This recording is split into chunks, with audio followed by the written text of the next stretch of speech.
Le 18 juillet 2025 à Yaoundé, Maurice Kamto, figure majeure de l'opposition camerounaise, a déposé officiellement son dossier de candidature à l'élection présidentielle du 12 octobre 2025, portant désormais les couleurs du mouvement africain pour la nouvelle indépendance et la démocratie. Ce choix stratégique fait suite à plusieurs mois de concertation. Accueilli par ses participants au siège d'élection Cameroun, Kamto a réaffirmé sa volonté de porter le changement et de renouveler la scène politique nationale.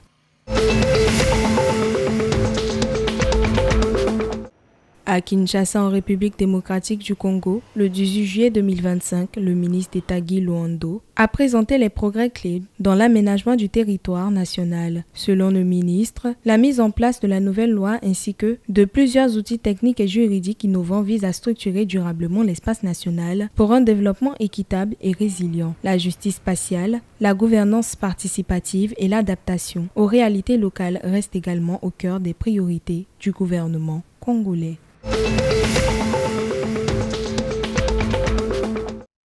Le 18 juillet 2025, le président Mahamat Idriss Déby Itno a donné ses directives pour la loi de finances 2026. Ce budget vise à concrétiser le plan national Tchad Connexion 2030 adopté en mai 2025 avec pour priorité de modernisation des services publics, accès à l'eau, énergie, santé et éducation, développement rural et inclusion économique. Chaque ministère doit aligner ses propositions sur 17 programmes multisectoriels en garantissant rigueur budgétaire et transparence. La lettre présidentielle appelle à une gouvernance économique responsable et un service rigoureux pour impulser la transformation du pays à une croissance du PIB réel de 5,8% en 2026.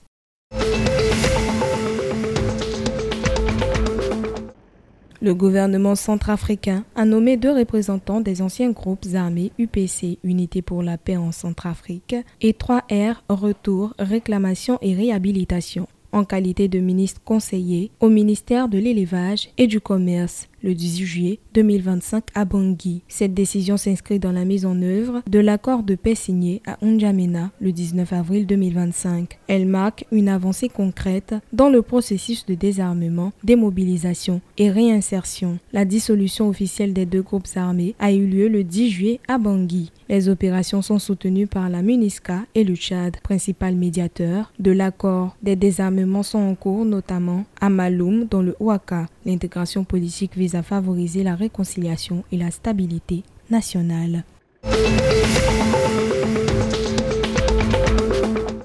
La Confédération africaine de football a officialisé la liste des arbitres retenus pour le championnat d'Afrique des Nations, prévu du 2 au 30 août en Ouganda, Tanzanie et Kenya. 2 Gabonais y figurent, Abeng Ndong Amos comme arbitre assistant et Ghislain Pierre Acho au poste d'arbitre vidéo. Une double sélection qui illustre la progression de l'arbitrage gabonais sur la scène continentale et souligne la confiance grandissante de la CAF envers ses officiels.